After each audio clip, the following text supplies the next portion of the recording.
sakit. So ngayong umaga ay pagkatapos nating pag-aralan ang huling bagong taon.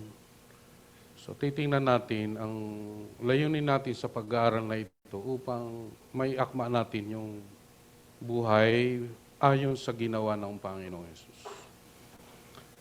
Kung kayo po ay nanonood, alam ko po karamihan sa inyo ay nakabalita na medyo nagulo ang Miami, Florida dahil meron daw higante na 9 to 10 feet alien. Sabi naman ng Kristiyanong vlogger siguro yon, sabi niya baka mga Nephilim. Tapos ngayon may bagong yung Amazon ba yun? Amazon. Ay pwede na yung chip lang, no? O tambak. So cashless society. So sa mga ganitong development, nakikita na natin yung paroon na tayo sa huling panahon. Yung binabanggit ni Pablo na tayo ay nasa huling panahon, ang realisasyon makikita na natin. No? So, ano yung paghahanda ng bawat isa sa atin? So, bago marating natin yung huling bagong taon, sana'y bawat isa sa atin ay tunay na kumikilala kung sino nga ba tayo at ano ang inaasahan ng Diyos sa atin. Kasi mahirap pong madadaya tayo, na akala natin tayo ay mga anak ng Diyos, baka nagkakamali tayo dahil nabubuhay tayo sa reliyon. Kaya po ang Kristiyanong pamumuhay, laging merong pagbabago. Amen? So, ang pamagat po ng ating pag-aaralan ay yung pagbabago. Meron pong pagbabago. So, sabihin nyo nga sa katabi mo na inaasahan ng Diyos na ikay may pagbabago sa sarili mo. Kasi kung wala po kayong desire na magbago sa iyong dating ginagawa at anong merong pagbabago sa buhay mo, pag wala pong ganon, medyo magsuri na po kayo.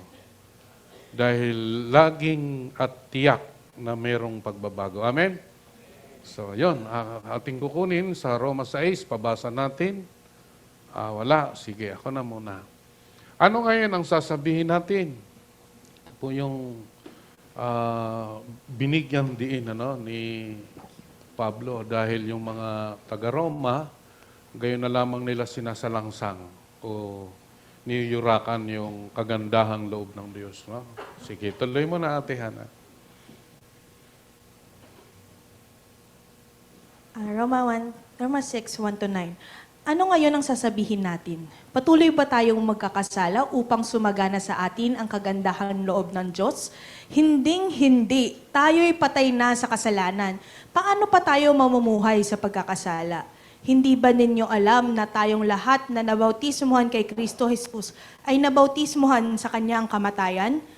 Sa makatuwid, tayo'y namatay na at nalibing nakasama niya sa pamamagitan ng bautismo upang kung paanong binuhay muli si Kristo sa pamamagitan ng dakilang kapangyarihan ng Ama, tayo rin ay magkaroon ng panibagong buhay. Verse 5, sapagkat kung nakasama tayo ni Kristo sa isang kamatayang katulad ng Kanyang kamatayan, tiyak na tayo ay makakasama rin niya sa muling pagkabuhay na katulad ng Kanyang muling pagkabuhay. Alam natin na ang dati nating pagkatao ay naipako na sa krus kasama niya upang mamatay ang ating makasalanang pagkatao at nang hindi na tayo maalipin pa ng kasalanan, sapagkat ang namatay na ay pinalaya mula sa kapangyarihan ng kasalanan. Kung tayo'y namatay ng kasama ni Kristo, naniniwala tayong mabubuhay rin tayong kasama niya. Alam nating si Kristo na muling binuhay ay hindi na muling mamamatay. Wala nang kapangyarihan sa Kanya ang kamatayan. Thank you, Ate Hana. So mapapansin natin si Pablo sa kanyang tinuran. Sabi niya, ano ngayon ang sasabihin natin? Kasi may mga Kristiyano, mga Roman, Christian, na sinasabi nila, total, ang Diyos naman ay mahabagin, ang tayo'y kanyang tinubos sa pamagitan ng dugo ng Panginoong Yesus, ligtas na tayo. So okay nang tayo gumawa ng anumang bagay dahil ang tiyak naman, ililigtas tayo ni Yahweh sa kapahamakan. So anya, sabi nga nila, ang kasalanan daw ng tao ay ipatatawad ng Diyos ang ngayon at kasalukuyan. Hindi pa nga ginagawa ay inaangkin ng pinampatawad. Paano papatawarin ang hindi pa ginagawa ang kasalanan? Kaya po itong mga Kristiyano ito ay kanilang nilalason ang isipan ng mga tao. Kahit sa ating panahon ngayon. Sabi nila, ang kaligtasan ay election. You are elected na wala na makapagbabago. Wala na anyang makakaalis sa iyo sa kamay ng Ama. Hindi ibig sabihin nun na ang isang tao sa kanyang kapangyarihan, pwede ho siyang hindi maligtas sa kanyang pagpapasya. Kaya nga laging may bunga. At dito si Pablo, binabanggit niya na, sabi niya, patuloy ba tayong magkakasala? Hindi. Sabi niya, bakit? Patay ka na sa kasalanan eh. O ngayon, ang tanong, kung gumagawa ka at patuloy ka gumagawa ng kasalanan, ano ka ngayon? Ikaw ba ay totoong sumasayo ang kahabagan ng Diyos? Kaya po, wag tayong makampante na tayo ay membro ng isang Christian church, ligtas tayo. Hindi po, lagi po ang kaligtasan ay may bunga at may pagbabago. At ang salita ng Diyos at tulong ng banal na Espiritu, doon tayo nagkakaroon ng banal na takot. Ang salita niya ay laging may pagsunod. No? So, yun. Kaya ho, ating titingnan, binibigyan din ni Pablo sa mga taga-Roma at maging sa ating panahon, no? Kung ano nga ba ang marapat na makita sa isang tao na nagsasabing mananampalataya. Dapat makita yon. No? May tiyak na bunga sa buong pagkatao. Sa iyong iniisip, sa iyong tinitingnan, sa iyong tinatangkilik, ay ibang-iba ho. Kaya may separation.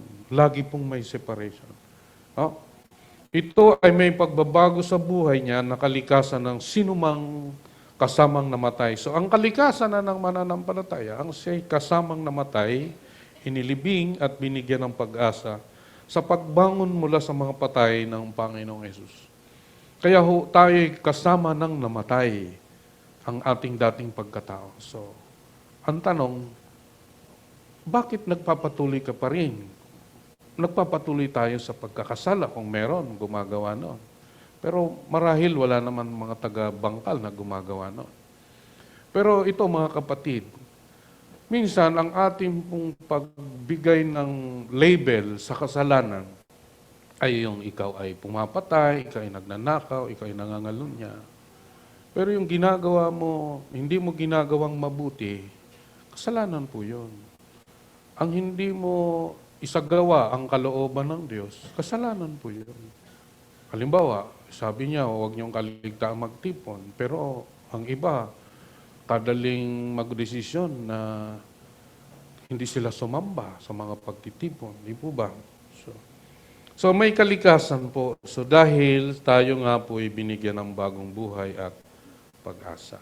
So, ano ang tanong natin? Ano ang dalawang uri? So may dalawang uri ng pagbabago sa ating mga sarili, sa ating pakipag-isa sa Panginoong Yesus. So una, nagkaroon ng tunay na pagbabago sa ating pagkatao. So tunay, no? Ibig sabihin, hindi po siya yung hapyaw lang, kundi makikita yung tunay na pagbabago sa ating mga sarili, sa ating pagkatao.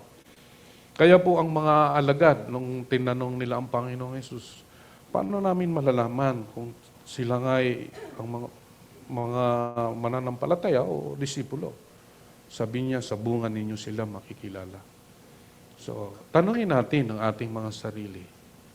May bunga ba ang pagbabago, may pagbabago ba sa ating mga buhay na kinalang pinagtakahan ng iba kung ano ka na ngayon? O baka nang rirelihiyon lamang tayo? Oh? Kaya po mga kapatid, pag sinabi po ng Diyos, tiyak na mangyayari yun. Kaya lang, nawawala tayo sa pagtanggap ng katotohanan dahil doon sa maling mga turo na sana'y iwaksin na natin yun na ikaw ay ligtas dahil ikaw ay tumanggap sa Panginoon bilang Panginoong tagapagligtas. Hindi po yun ang kaligtasan. Kaligtasan po ay may bunga. At yun ay pagtalikod niya sa kasalanan at huwag mahalin ang sanlibutan, di mahalin ang Diyos. Dahil tayo ay pag-aari na ng Panginoon. So, ang sino mang tumanggap na ng kagandahang loob ng Diyos at nakipag-isa na sa Panginoon Jesus ay binago na at hindi na nananatili sa pagkakasala. Amen? So, dapat atin ang tuldukan, ang tayo nakipag-isa ay binago na tayo at hindi nananatili o nagpapatuloy sa pagkakasala. Kaya po kung halimbawa tayo gumagawa ng kasalanan, tapos hindi tayo nagkakaroon ng kamalayan ng pag-uusig ng banal na Espiritu, mag-isip-isip ka na. Kasi wala sa iyo yung katotohanan. Amen? So kaya po tayo magsiyasat lagi at magpasalamat tayo.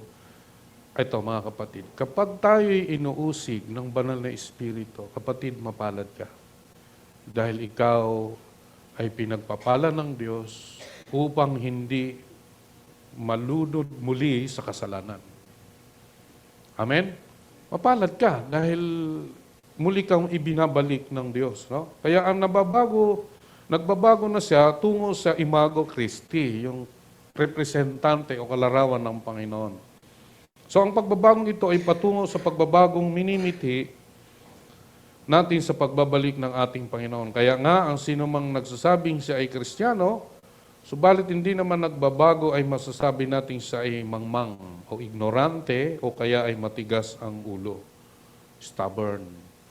So ang tanong nga, baka saan ba tayo rito nakahanay? Sana'y wala sa atin ang ignorante o mangmang at wala sa atin yung matigas ang ulo. Ang Israel, sa kanilang paglalakbay, ipinakita ng Diyos kung sino yung mga matitigas ang ulo at sino yung mga mangmang. Karamihan sa kanila ay naging matigas ang ulo, bagamat nakita nila ang ginagawa ng Diyos sa kanilang mga buhay. Kaya po tayo, mga kapatid, yung pagbabago ay tiyak. At ibang-iba ho. May separation, kaibahan. Yung pagmamahal natin sa kapwa ay nakikita yon. Una, yung mahalin ng Diyos sa lahat. Unahin ang kanyang kaharian at kanyang katwiran.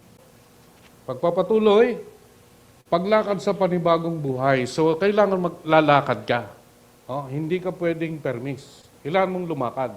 So, ang maging Kristiyano ay ang magkaroon ng panibagong buhay.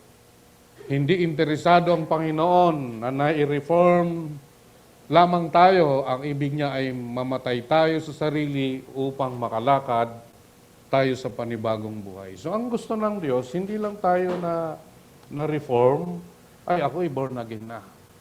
Ang mahalaga sa Diyos, kung ano yung buhay natin. Na tayo ngay namatay sa ating mga sarili at lumalakad tayo sa panibagong buhay. Kaya po, tinatalikuran yung kasalanan. Okay. At ikaw, tayo ay nagmamahal na sa Diyos. Kung ano yung gusto ng Diyos, yun yung ating gusto. Kaya po sa atin, nawawalan tayo ng karunungan kung sa ating mga pagdidesisyon, ang pagbinabangga natin sa kalooban ng Diyos, ang nagwawagi ang kalooban natin. Nangyayari po ba yon na ang kalooban natin ang nasusunod, hindi ang kalooban ng Diyos? Opo. Halimbawa po na lamang, ito, baka tad-tad na po kayo nito sa aral. Pag sinabi hong pag-aari ng Diyos, hindi mo pwedeng angkinin yun. Hindi mo pwede. Kaya po pag iba, hirap na hirap, kasi hindi nila tinitingnan na yung ikasampung bahagi, pag-aari yun ng Diyos. Pag pinakialaman mo yun, ay, hahabulin ka ng sumpa. Habulin ka kasi hindi yan para sa iyo, yun ay para sa Diyos. Sa Kanya yan pag-aari niya. Ang iba, ang tigas ng ulo. Ayaw pa rin gawin. Samantalang maliwanag na ang hinihingi lang naman ng Diyos, dahil pag-aari niya yon, ibigay sa Kanya. Wala pa nga tayong binibigay ron eh. Pag tayo nagbigay ng ikapo, wala pa. Tapos umaattend ka ng gawaing pagsamba, tapos hindi mo ginagawa yung tama. Naku, mag-isip-isip na po kayo kung hindi niyo po ginagawa yon. Kasi po, may pagbabago. Mas mahal mo ang Diyos kaysa anumang meron ng sanlibutan. Kaya kailangan, alam niyo po, ano lang naman yan eh, pag-uugali lang naman yan, decision mo. Pag nakatanggap ka, hiwalay mo kagad yung 10 dahil hindi yung para sa iyo. O bakit ngayon, ang tagal-tagal na natin nangangaral, ang iba matitigas pa rin ang ulo. Ayaw pa rin sumunod. Aba, nag-aantay na lang tayo ng hatol ng Diyos. Umaattend ka nga, pero kabilang ka naman doon sa kapamakan. Huwag ka na lang umattend kaya. Kung di mo naman ginagawa ang kalooban ng Diyos, nasasaktan ng Diyos. Kasi siya yung may-ari ng lahat ng bagay, tapos pakikialaman mo yung sa Kanya. Yung iba hanggang ngayon, di natututo. Mahirap naman mag-name dropping kung sino yon. Ba? So yun, panibagong buhay. Yun. Ano ngayon ang sasabihin natin? Sabi nga, patuloy ba tayo magkakasala? Upang sumagana? Hindi. Ha? Kaya po, ang salita ng Diyos, masakit. Kasi sasaktan ang kalooban natin dahil tayo ay sadyahong nabubuhay pa rito sa sanlibutan. Kapag hindi natin aalagaan ang ating mga pananampalataya, mahuhulog tayo sa patibong na masigit ang anumang bagay kaysa sa pagsunod sa kautusan ng Diyos. Obedience is better than sacrifice. Ika nga. Ha? Kaya ang sabi dyan ni Pablo, hindi ba ninyo alam? Hindi nyo alam na tayong lahat na nabautismohan kay Kristo Jesus ay nabautismohan sa kanyang kamatayan? Anong sabi ni Pablo? Sa makatwid, tayo'y namatay na at nailibing. So kung nailibing na yung dating pagkatao, tiyak ang susunod ang pagbabago ng buhay dahil binigyan tayo ng bagong buhay ng Diyos. Amen? Di ko pwedeng walang pagbabago. Kaya kung di ka pa rin tayo nagbabago, teka, nang rirelihiyon lamang tayo. No? Kaya sa ating mga pananalita, sasaliksikin mo bago ka bumitaw, mag-iisip ka. Ito po ba ay makapagbibigay, makakapag-build up sa kapatid o hindi? Kahit sa mga biro, ang biro ay yung sasalaminin muna kung ito ay below the belt. Ha? Yung mga coarse joke na tinatawag. So, yung mga pambubuli, yung pang-aalas ka, kaya kailangan ito ay nakapagbibigay ng kalakasan sa isang kapatid. No? At yung kapangyarihan ng kamatayan ng Panginoong Yesus, ang tayo'y kasamang nailibing. Yung kapangyarihang siya'y muling buhay ng Ama upang kapangyarihan din ng pagkaroon tayo ng bagong buhay at pag-asa. Okay? So, pagtulad hindi pakikinig lamang, ang atas po ay ang maglingkod sa isa't isa. Ay sabi, mga ibigan tayo sa isa't isa. Diba? So ang atas po ay ang maglingkod sa isa't isa sa diwa ng kababaang loob. Wala pong makapaglilingkod mula sa isang pedestal. Ito ka, gusto mo dito ka lang, ayaw mong pakumbaba, yun. So ang mga susunod o gaganap sa kalooban ng Panginoon ay tuturing na mapalad. Ano yung matuturing na palad? Sabi ni Juan, binigyan ko kayo ng halimbawa upang inyong tularan. So pakatandaan ninyo ang alipin na hindi nakahigit sa kanyang Panginoon, ni ang sinugo kaysa sa nagsugo sa kanya. Ngayong alam na ninyo ito. So ngayon ang tanong, marami na ba tayong alam? Salita ng Diyos. Sabi, ngayong alam na ninyo ito, pinagpala kayo kung ito'y gagawin ninyo. So, merong transformation. Hindi mo lang nag-store ng knowledge, alam ko yan. Hindi po. Ang hiningi ng Diyos, pagpapala kung gagawin. Kaya po kung limbawa, ang kayo ay mahilig magbati sa mga tagapangaral, wag po nyo pong sabihin, ay, na-bless po ako sa turo mo. Hindi po yun. Ang bless po sa Panginoon kung gagawin yung natutunang aral. Kaya yung sabihin mo, para lang ma-please mo yung tao, sabihin mo, alam mo, ang galing mo. Na-bless ako dun sa aral mo. Ay, wag uunin yung gagawin nyo kasi sa Diyos, ang pagpapala ay yung ginagawa. Amen? So, yun. Masakit. Dahil tinuturuan tayong mamuhay para sa Diyos. Kaya nga si Pablo nalulungkot sa mga taga-Pilipos. Sabi niya, marami dito ang mga kaaway ng krus. Namumuhay sila sa kasalanan. Kasi ang Diyos ay banal. No? Ano pa, makikita natin. Pagtulad sa mga tumutulad sa Panginoon, si Eliseo ay hindi maiwalay kay Elias. Ba, si Elias? Kilala niyo si Elias? Si Elijah. Si Eliseo yung sumunod. No? Sapagkat nais niyang manahin kung anong mayroon si Elias sa katawagan mula sa Panginoon. Hinihimok rin ni Pablo ang mga taga-Korinto na tularan siya kung paano tinutularan niya ang Panginoon Jesus. Bahagi ito ng pagbabagong ginagawa sa atin ng Diyos. Kaya po tayo accountable sa isa't isa. Para kay Pablo, tularan ninyo ako gaya ng pagtulad ko kay Kristo. So ano yung aim niya? Maging tulad kay Kristo. Kasi yun yung lahi ng Diyos, maging imago Christi. Kaya kung tayo po ay namumuhay ng hindi ayon sa kalooban ng Diyos, inilalagay lang natin ang ating sarili sa kahiyan. Dahil hindi nakikita sa atin yung bunga ng pagbabago. No? Ano pa? Paano nga ba tayo binabago ng Diyos? Dinisenyo ng Diyos, ng Panginoon na sa pamagitan ng mga sumusunod ay mabago tayo sa pamagitan ng salita ng Diyos. Kaya po, ang salita ng Diyos ay siyang sakasangkapan o layon na ating basahin, pagbulay-bulayan, dahil dito natin natutunan kung ang kanyang kalooban. So, kaya po pagbasa lang natin ng Biblia ay tuwing linggo, sa linggo nga, wala pa nga tayong dalang Bible . Diba? So sa Bible study, nagkakasya na lang tayo roon sa video messenger na meron ng talata. Kaya po sa modernong panahon, dapat din nagbabago ang pamamaraan ng pag-aaral ng Kristiyano. Yung pa rin yung salita ng Diyos. May Bible ka, binabasa mo. Katulad ngayon.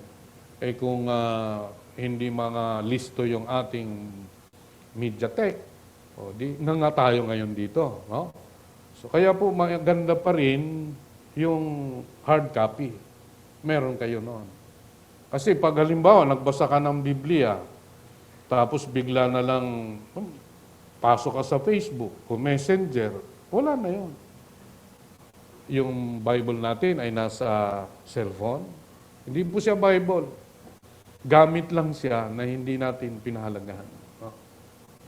So sa pamagitan ng banal na Espiritu at sa pamagitan ng Iglesia, unahin natin yung salita ng Diyos. Diba? Eto, masarap tong damhin.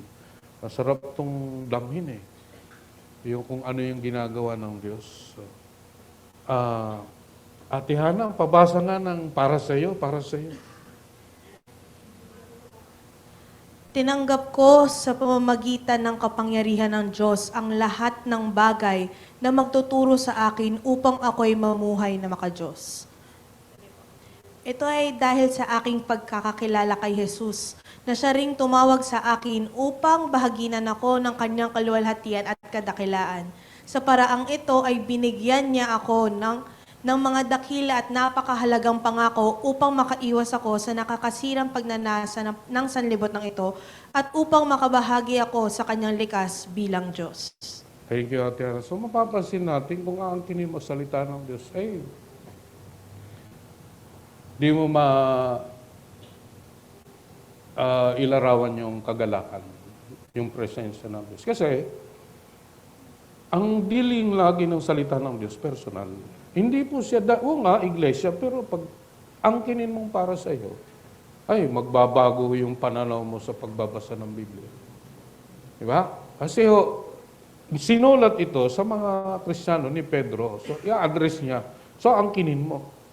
Diba? Tinanggap ko sa pamamagitan ng kapangyarihan ng Diyos ang lahat ng bagay. So, may kulang ba? Para hindi tayo makapamuhay, para makadiyos. Wala akong kulang. Kung hindi natin na isa sa buhay yun, bibigay sulit tayo. Bakit? Ibinigay niya ang lahat ng kapangyarihan. Ang lahat ng bagay na magtuturo sa atin. So ngayon, kung hindi natin na-appreciate yung salita ng Diyos na makapagbabago sa ating mga pananaw, ating mga pangarap, ating pinahalagahan sa araw-araw, yun. Doon nagdedetermine kung sino ang mahal natin. Ang Diyos ba o ang sanlibutan? O tayo nasa gitna, no? Pero para kay Pedro, sa paraang ibinigay ng Ama ang kapangyarihan ng Diyos, no, sabi niya raw, nagturo sa atin, binigyan niya tayo ng mga dakila at napakahalagang pangakong tayo'y hindi iiwan o pababayan. Bakit kailangan tayong nating pahalagan yung pangako ng Diyos? At yan ay matatagpuan sa pagnilay-nilay at pagbubulay-bulay at pag-angkin ng salita ng Diyos sa kanyang mga pangako dahil may layunin ng Diyos. Makaiwas tayo sa nakasisirang pagnanasa. Ibig sabihin, tayo ay nasa sanlibutan ito. Meron pong pagnanasa ang sanlibutan ito na wala tayong kapangyarihan.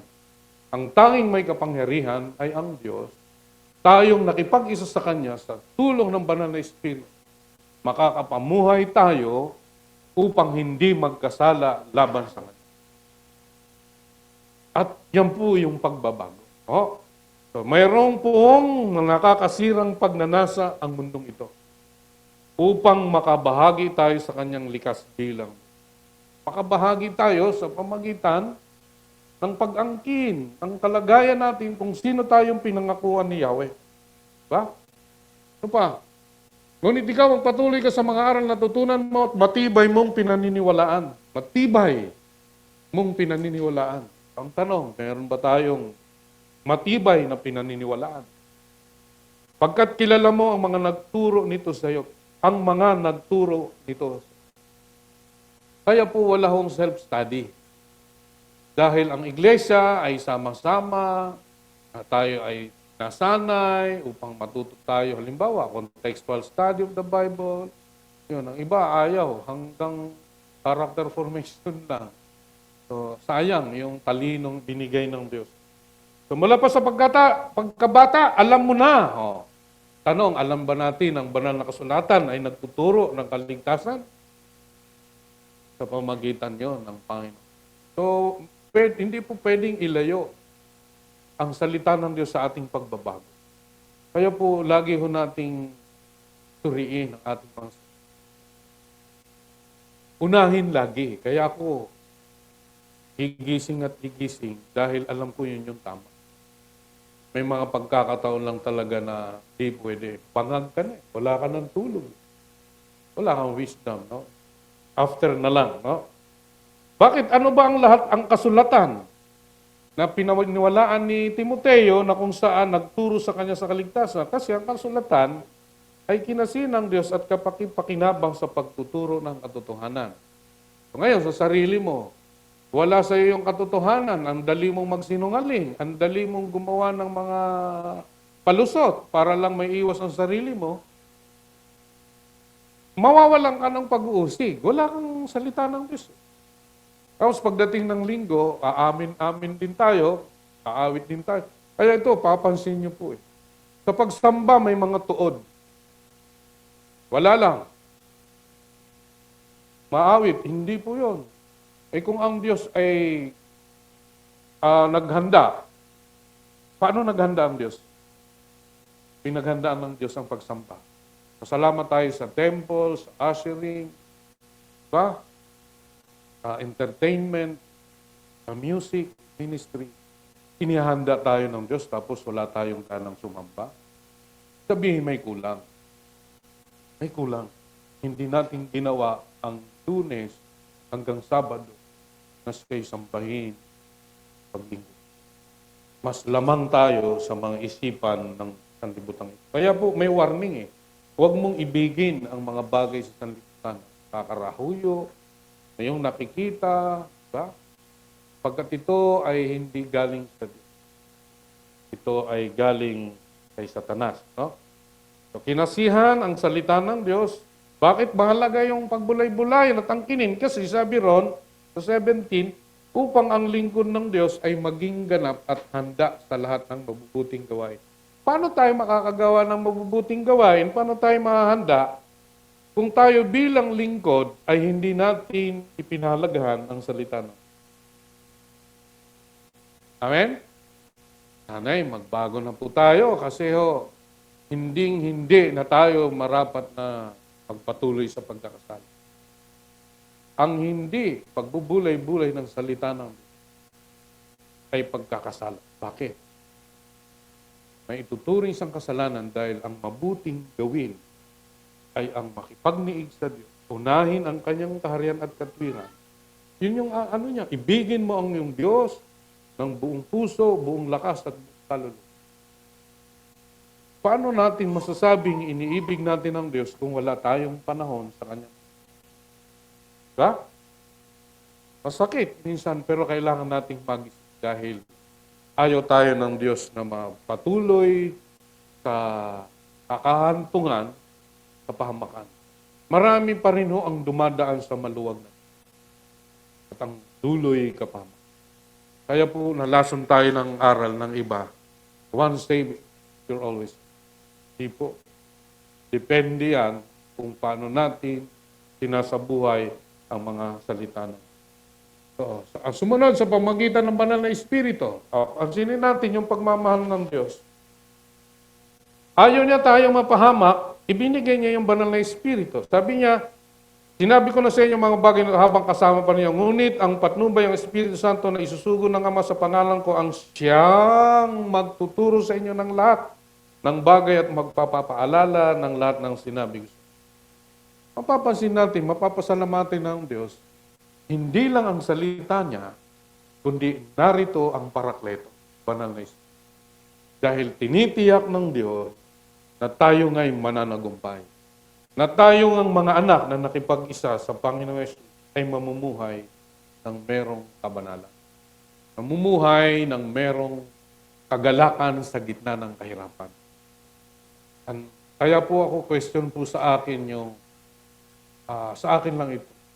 Kapag ang Kristiyano nakakaramdam ng depression, anxiety, question nyo, hindi inilalagay ng Diyos yung depression, anxiety sa sino mang nakipag-isa. Laging may solusyon. Anong sabi niya? Huwag kayong mabalisa sa lahat ng bagay. Hinin niyo sa Diyos ang may pasasalamat. Anong sabi niya? At babantayan niya ang inyong puso, tipan sa pamagitan ng Panginoon. Ilagak ninyo ang lahat ng inyong kabalisahan pagkat hindi niya hayaan ang kanyang anak ay mapatay. Yun, kaya po yung depression, anxiety, di po ako sumasang-ayon doon dahil ang sino mang nakipag-isa kay Kristo ay laging may laging may kagalakan. Kaya si Pablo binabang, rejoice in the Lord. And I say it again, rejoice.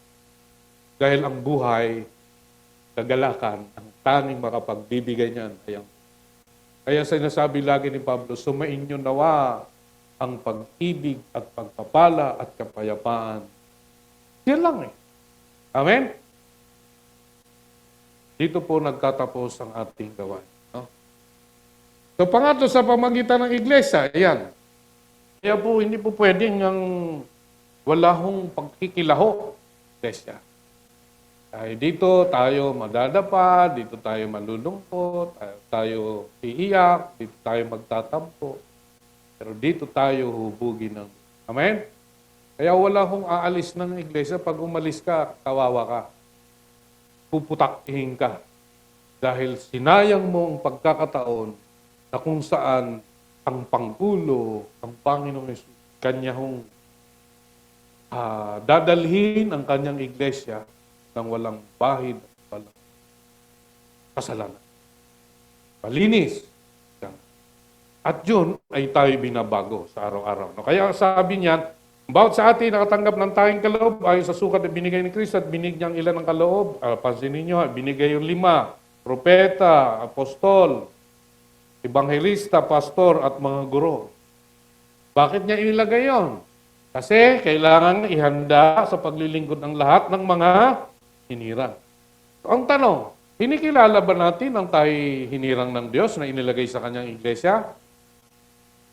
Dito po nagtatanong. So kinikilala ho ba natin ang tayo hinirang ng Diyos sa kanyang iglesia upang ihanda sa paglilingkod? O bakit ang iba hindi naglilingkod? Bakit? Di natin kinikilala ang mga ibinilagay ng Diyos na para tayo turuan. Kaya po wala hong Kristiyano na hindi mag-undergo ng disciple. Wala hong lumalagong mag-isa. Kailangan hong magturuan. Kaya po kung halimbawa tayo, matalino tayo, tapos yung magtuturo sa atin ay hindi naman ganong katalino, anong gagawin mo? Ay, ayokong umatin dyan. Di marunong mag-English yan. Ay, ayokong umatin dyan. Ay, mas matalino ako dyan. Wala kang puwang para sa kaharian ng Diyos. Dahil ibinababa ng Diyos ang mga hambog. Diba? So, katangian ng isang mananampalataya, makipag-isa sa Panginoon, mapagpakumbaba, nagpapasakop. Dahil kung hindi, paano siya matuturuan ihanda sa paglingkod? No? Kaya ho, ang layo ng Diyos, ang iglesia ay maging matatag. Sabi ron, upang maging matatag ang katawan ni Kristo. Kaya kung mayroong mga mananampalataya na nagiging pasaway, ayaw sumunod, humingi ng payo, ayaw na masundin ng payo. So, masama ka pa kapag sinabihan mo, kinausap mo, ikaw pang masama. Gayon naman ang layo ng Diyos upang maging matatag ang katawan ni Kristo. Upang makarating sa pagkakaisa ng pananampalataya at pagkakilala sa anak ng Diyos at maging ganap. So, paano magiging ganap ang pagkatao? Kung hindi tayo makikilaho sa Kanyang. Kaya ho, kung may talent po kayo, merong ibinigay sa inyo ang Diyos, sa atin ng Diyos, hindi naman natin ginagamit, sayang. At yun ay hahantong lang sa pagdating ng kahirapan, ng pag-usig, lalayo tayo. Kaya po may mga umalis sa iglesia kasi mali ang pagkakaunawa nila sa iglesia. Pag hindi sila binabati, pag hindi sila kinukumusta, pag hindi sila nakatanggap ng anumang encouragement, so hindi man lang okay na mayan, meron yan dito umalis doon. Dahil lang nabati. Pinipigilan ko, huwag po kayong umalis dahil hindi naman layo ng kapatid na saktan. Iniiban nyo lang yung interpretasyon, yung inyong pagkaunawa. Pero siya nakatulog eh. Sabi ko, mali po ang inyong pagkaunawa. So ang ginawa ng kapatid ay hindi para kayo ay hamakin o ipakita sa inyo na ganun kayo. Kaya kung minsan, dahil nagiging sensitibo, ang mga taong ayaw magpasakop sa Diyos at sa Kanyang. Ayun, may katuwiran ang si Pablo na hindi na tayo madala ng mga matangay ng sari-saring aral. Ang iba ay gustong-gusto nila, ito mga kapatid, ang iba ay gustong-gusto nila sa church na kanilang nilipatan dahil doon hindi sila pinakikialaman.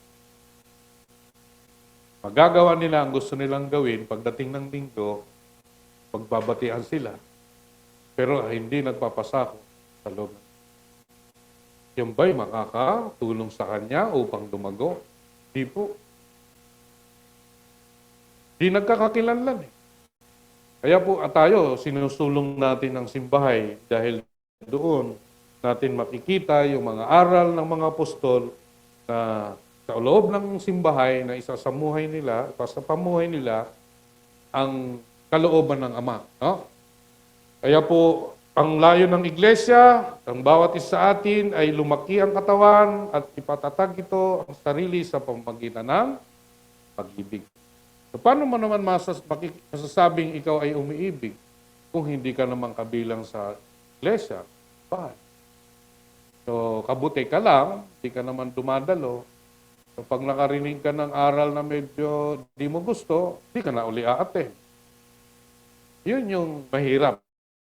No? Kapag hindi naunawaan ang layo ng Diyos sa buhay natin. No? So, kaya nga, yaon lamang sumusunod sa mga bagay na ito, ang tunay na binabago, mga ito ay marapat na magdunsad sa atin, sa pangunahing gampanin natin. Kaya po sa loob ng iglesia, tinuturuan tayong magkaroon ng pag-ibig sa iba, ng burden, ba, bigatin. Piruin mo yung nais ng Diyos, ang tayo yung mga balik sa Kanya. Eh sabi niya, humayo kayo, gusto kong maibalik ng lahat ng tao sa akin, gawin ninyo silang alagad. So, ang tanong, ngayong 2024, ang simbahay, ano ang layo natin? Magtipon lang? Tipon, ang ating programa dapat gawin nating alagad. At sila'y bautismuhan, sa ngalan ng anak at ng Espiritu Santo, at turuan silang sumunod. Saan? Sa piling utos ng Panginoon. Tama? Pili lang, no? Sabi, lahat ng iniutos ko sa inyo. Kaya po, magpasalamat tayo dahil sa JF, hindi tayo po nagpermi sa mga pangunahing aral, kundi tinuturo sa atin na magkaroon tayo ng bigatin. Tinuro sa atin yung kasaysayan ng kaligtasan. Ayan. Ayan, wala pa. Pag may ilaw yan, ganda niyan. Pinakoderno natin.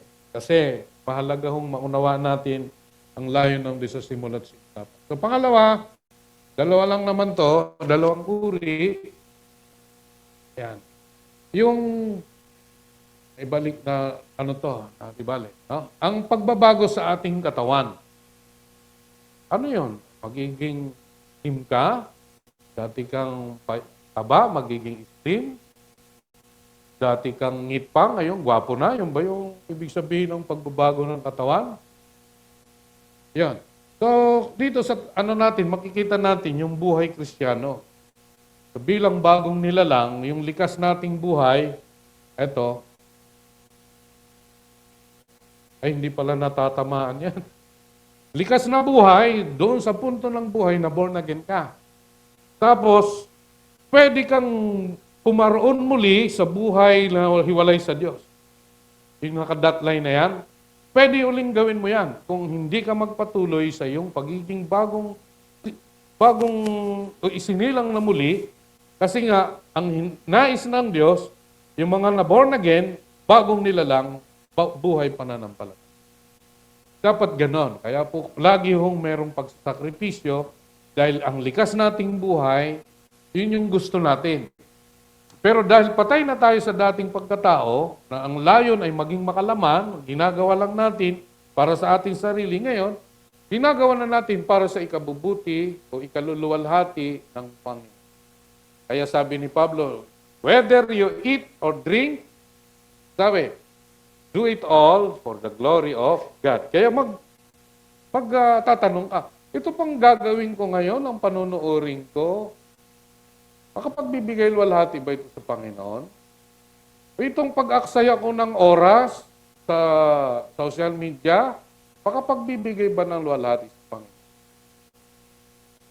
Laging magsusuri. Kasi kung hindi, dadala tayo sa mga gawain na kung saan, yun yung likas na kalagayan nang wala pa tayo sa Panginoon. Pero dahil tayo nasa Panginoon na, tiyak na merong bagong pananaw sa buhay. Amen? Dito po, nagwawakas. Ayan. So, pagbabago yan, para sa mga apostol, ang maging katulad ng Panginoon, hindi lamang tumutukoy sa mga pagbabago sa buhay nito, kundi ang maging katulad din ng Panginoon sa kanyang muling pagkabuhay. So, ang plano ng Diyos, hindi lang dito. Yung pagkatao mo binabago dahil nasa sanlibutan tayo na napakarami yung tukso at hindi ho tayo magkakaroon ng tunay na kaligayahan, kagalakan sa buhay. Wala hong anumang nilalang ng Diyos na kanyang nilikhang mga tulad ng mga invention ngayon, nakikita natin, nararamdaman natin, nai-enjoy natin, makapagbibigay ng tunay na kaligayahan. Iho, laging ang Panginoon ang ating kaligayahan. At ibinibigay niya ang lahat ng ating pangangailangan. At hindi lang yun ang plano niya, kundi sa walang hanggan. No? Kita natin yan. So, kundi ang maging katulad din ng Panginoon Hesus sa kanyang muling pagkabuhay. Ang ibig pong sabihin, makakasama natin siya sa ating muling pagkabuhay. Paano nga ba tayo muling pagkabuhay? Sabi ron, matutulad tayo sa Panginoon sa ating mga katawan. Tayo magiging malulhati katulad ng katawan ng Panginoong Hesus. Pakibasa nga, ate. Tingnan ninyo kung gaano kalaki ang pag-ibig sa atin ng Ama. Tinatawag tayong mga anak ng Diyos at iyon nga ang totoo. Ang dahilan kung bakit hindi tayo nakikilala ng mga makasinlibutan ay hindi nila kinikilala ang Diyos. Mga minamahal, mga anak na tayo ng Diyos ngayon, ngunit hindi pa nahahayag ang magiging kalagayan natin. Ngunit alam nating sa pagdating ni Kristo, tayo'y magiging katulad niya sapagkat makikita natin kung sino talaga siya. Thank you, Ate Hannah. So, si Juan, parang sarcastic si Juan. Sabi na, tingnan ninyo kung gano'ng kalaki ang pag-ibig sa atin. Ama. Sabi niya, magising naman kayo. Huwag naman kayong basta-basta lang na makikinig kayo, kundi tingnan ninyo kung gano'ng kalaki ang pag-ibig sa atin, Ama. Na meron siyang plano at layunin dahil tinatawag tayong mga anak, at yun ay ang sabi ni Boy Abunda. Anong sabi yun? At yun ang totoo. Hindi po haka-haka, hindi po chismis. Hindi yun ang sabi ron, tayo yung mga anak ng Diyos, at yun ang totoo. Kaya hindi tayo may distinction. Ang makikita natin, hindi tayo nakikilala ng mga kalibutan. Dahil hindi nila kinikilala. So tayo, sa mata ng tao, tayo ay katatawa-tawanan. No? Natatawanan nila, tayo po, ayunan, mga praise the Lord, ayun ang mga taong laging may bitbit ng Biblia, ang walang ginagawa kundi umawit ng pagsamba. Okay, humalakha kayo ngayon. At makikita ninyo ang buot ng Diyos. Diba? Kaya maigi na hong pagsabihan tayo ng di maganda ng mga tao, basta ang mahalaga, nasasabihan tayo ng Diyos na mabuti ang ginagawa. Amen? Ano pa? Sa Korinto, binabanggit diyan kung paano tayo naging katulad ng taong nagmula sa lupa, matutulad din tayo sa taong nanggaling sa langit. Tayo ay binihisan ng katawang ito, Diyos, dahil sa pagkakasala, pero hindi tayo sinukuan ng Diyos at tayo ay binigyan ng bagong buhay at pag-asa. At ito po, mga kapatid, sana makita natin. Tayo ay magpasalamat sa Diyos dahil tayo ay templo.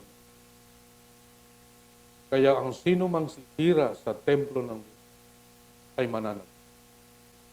Hindi na natin pag-aari ang sarili, tayo ay templo ng Espiritu. Ang sino mang sisira nito ay mananagot. Kasi hindi na natin pag-aari. Amen? Pag-aari na tayo ng Diyos. Ano ba tayo? Dahil ba pag-aari na tayo ng Diyos, ano tayo? Sa amin, pihig? Masyado namang lugi ako sa ganon? Karapatan ba ng Diyos na gawin natin ang ayon sa kanyang kalooban? Karapatan ba ng Diyos na tayo sumunod sa kanyang kalooban? Opo, karapatan niya yun. Kaya lang, hindi tayo binigyan, hindi tayo ginawang robot. Magpapasya ka. Pagamat, karapatan niya yun, sa ating mga pagpapasya. Ha? Ano pa? Makikita natin. Ang mga muling bubuhayin ay magiging katulad ng mga anghel, wala na rin mag-aasawa sa kanila. Gayon din ay hatulan o pangangasiwa ng mga mananampalataya ang mga anghel. So, sa buhay na ito, kung paano sa pagtatanong ng mga alagad, ang mga lalaki at mga babae ay nag-aasawa. Ngunit ang mga lalaki at babaeng karapat-dapat na magpasama sa muling pagkabuhay ay hindi na mag-aasawa. Hindi na rin sila mamamatay sapagkat matutulad sila sa mga anghel, sila ay mga anak ng Diyos dahil sila ay napabilang sa mga muling binuhay. So, sa buhay na ito, sabi ng Panginoon, ang mga lalaki at babae nag-aasawa. Tama naman po yun para pumuo ng makadiyos na pamilya. Ngunit ang mga lalaki at babaeng karapat-dapat mapasama sa muling pagkabuhay ay hindi na mag-aasawa. So doon, hindi natin paano mag-exist ang ating buhay, pero hindi na tayo Paano dadami ang populasyon muli? Hindi na tayo mag-aasawa. Yung mga people na nakaligtas doon sa buot ng Diyos. Ang hindi na-resurrect. No? Mamaya, makita natin. So, hindi ba niyo alam na hatulan natin ang mga anghel? Ganun na lang ang bagay na may kinalaman sa buhay na ito. Kaya po tayo, sabi nga ni David, ano bang tao na iyong kalulukan? Ang siya ay nilikha mo ng mababa pa sa anghel, pero pagdating ng paghahari ng Panginoon, ay tayo ay hahatol sa mga anghel. Hindi po ibig sabihin na hahatol ng pagja-judge tayo, kundi ang tayo ay binigyan ng panahon o pagkakataon ng mga siwa sa mga anghel. No? Magmamana at maghari tayong kasama ng Panginoon Jesus. Ang pangwalang hanggan ay ang makasama ang Panginoon Jesus. So yung layon, ang makasama ang Panginoon, magpawalang hanggan, ay yun yung marapat nating asamin. No? At sa kanyang pagpapanumbalik, sa kanyang dakilang layunin ng Diyos sa pagkalalang sa tao, mga anak na tagapagmana, maghaharing kasama ng Panginoon. Mga anak na tagapagmana, yan. Ang Espiritu nagpapatotoo kasama ng ating Espiritu. So, ang Espiritu nagpapatotoo sa ating Espiritu na tayo'y mga anak.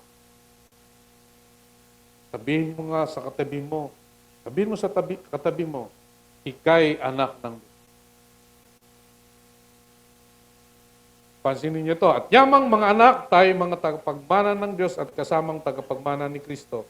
Sapagkat kung tayo kasama niya sa pagtitiis, tayo makasama niya sa kanyang kaluwalhatian. So ano yung kailangan nating unawain sa ating tinanggap na layo ng Diyos sa ating mga buhay? Sabi niya, kung tayo kasama niya sa pagtitiis, so handa po ba tayo magtiis? Yan. Ang iba, ayaw magtiis eh. Oh? At dahil kayo mga anak ng Diyos, isinugo niya ang Espiritu ng kanyang anak sa ating mga puso na tumatawag sa Diyos ng Ama. Ama ko. Kaya po sa pananalangin, may essence, may dating. Ama, Ama ko. Nasa langit, tayo ginawa ng Diyos ng mga anak at hindi ng mga alipin. At kung kayo nga'y mga anak, tagapagmana niya. Sa original, may mababasa tayo. Akala tayo tagapagmana, pero sa original po, ang sabi ron, if now children also ears indeed of God, joint ears now of Christ, if indeed we suffer Him, so that also we may be glorified God. Tayo po ay mana, ears indeed. Di lang ho tayong tagapagmana. Kasama Kristo, tayo mismo ang mana, ears indeed. Kaya po, huwag hunin nating maliitin ang ating mga salita. Ang tayo ay mana ng kasama ng Panginoon na magtatamasa ng buhay na walang. Okay. Maghaharing kasama ng Panginoon. Ngunit ang mga hinirang ng katastasang Diyos, sabi diyan, ang bibigyan ng karabatang mamahala magpakailanman. So sino yung binigyan ng karabatang mamahala kasama ang Panginoon? Mga hinira. Di po ba kung kayo po ay hirangin ng mayor ng Makati, kitang makasama sa aking biyahe? Ano kayang gagawin mo? Kuya Rene, ni Mayor Abby, kitang makasama biyahe papuntang Europe. Pahindian mo? Ay, ang Diyos na nagsabi, gusto kitang makasama, kahari magpakailan. Amen? So, ginawa mo silang lahing maharlika at mga pari na itinalaga upang maglingkod sa ating Diyos at sila'y maghahari lupa. So, darating ang panahon, maraming namamayagpag sa ating panahon. Akala nila sila yung nananagumpay sa mundong ito, sa kanilang profession, sa kanilang hanap buhay, sa kanilang anong meron sila. Alam niyo po yung pinipictures ng social media. Lalo na yung mga vloggers na nagpapatayo ng kagagandang mga bahay, area. Tayo minsan Biro lang naman. Ate Elis, nag-resign na, sabi ko, YouTube vlogger na lang tayo. Kasi yung ipini-feature, sila yung mga tagumpay. Okay? Sila yung mga pinagpapala. Pero ang pinagpapala po ng Diyos ay ang mga taong sumusunod sa Kanya. Amen? Mga taong nakakaramdam ng pag-usig, banal na Espiritu ay nangusap, tayo nakakabanggit sa Ama ng Ama. Amen? Sana'y mamuhay tayo sa espiritual na kalagayan. So, sa ating pong pag-aaral, dalawa po yung ating nakita.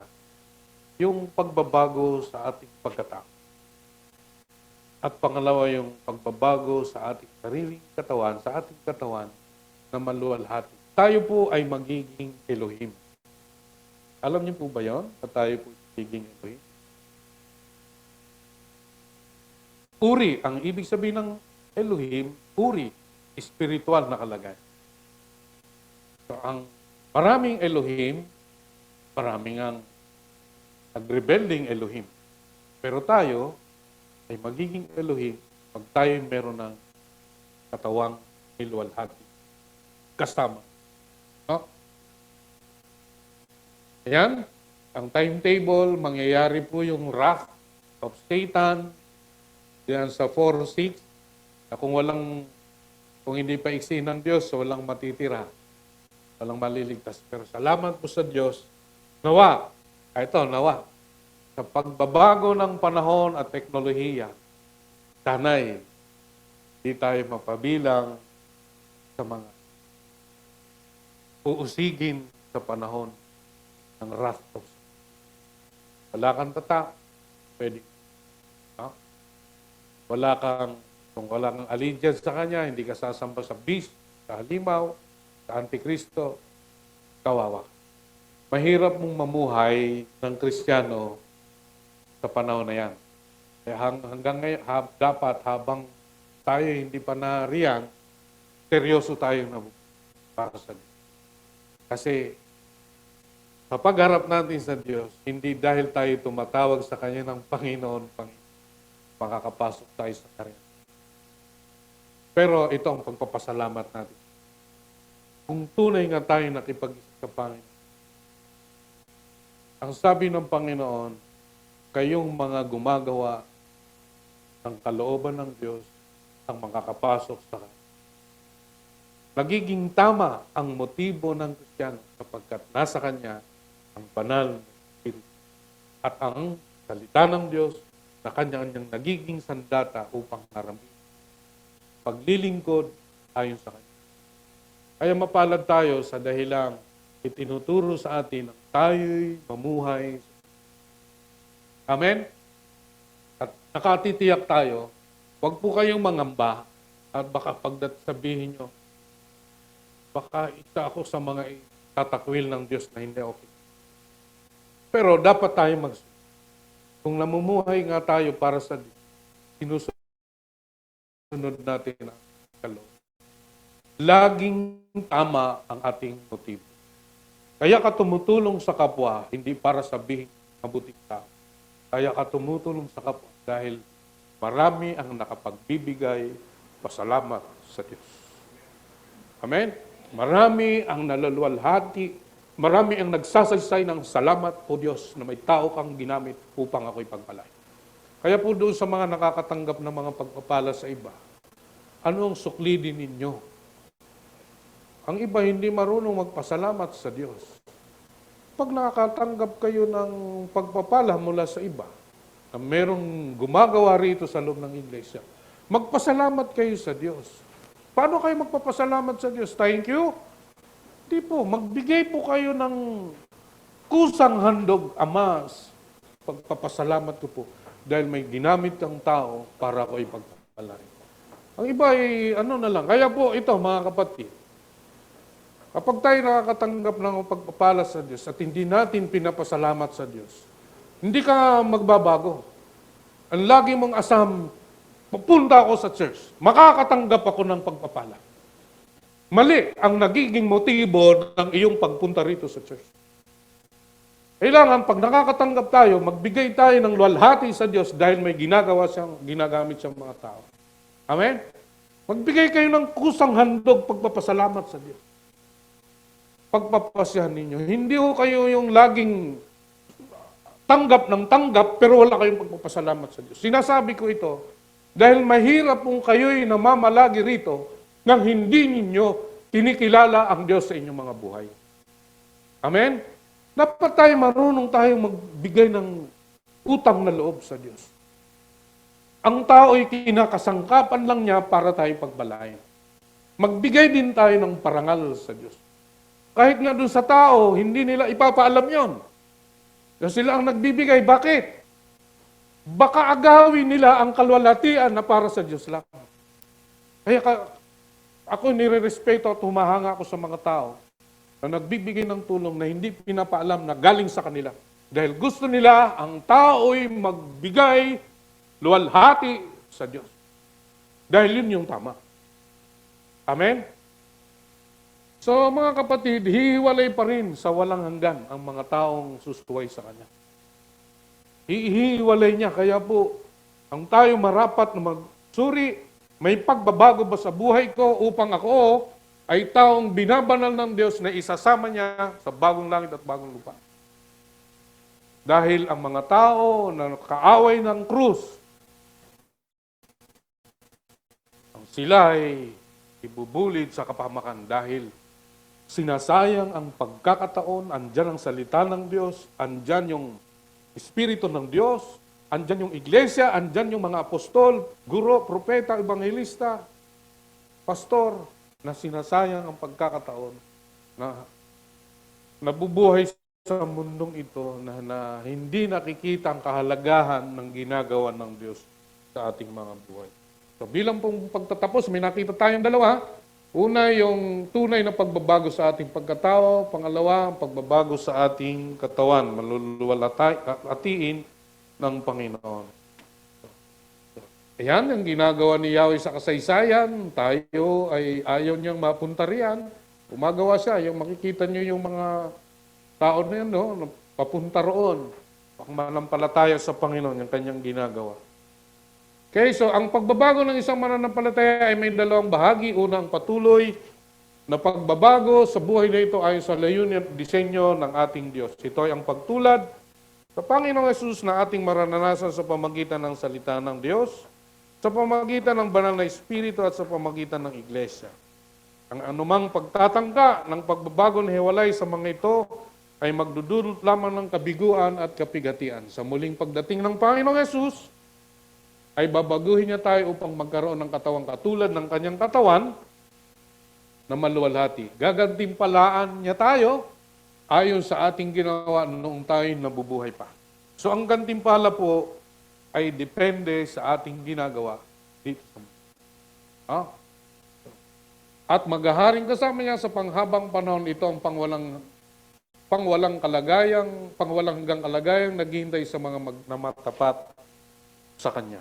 Ang tayo ay binigyan ng buhay ng Panginoon, naway suriin natin ngayon 2024, yung mga nakaraan, kung hindi natin ginagawa ang bagay na kinalulugod ng Diyos, gawin na po natin ngayon.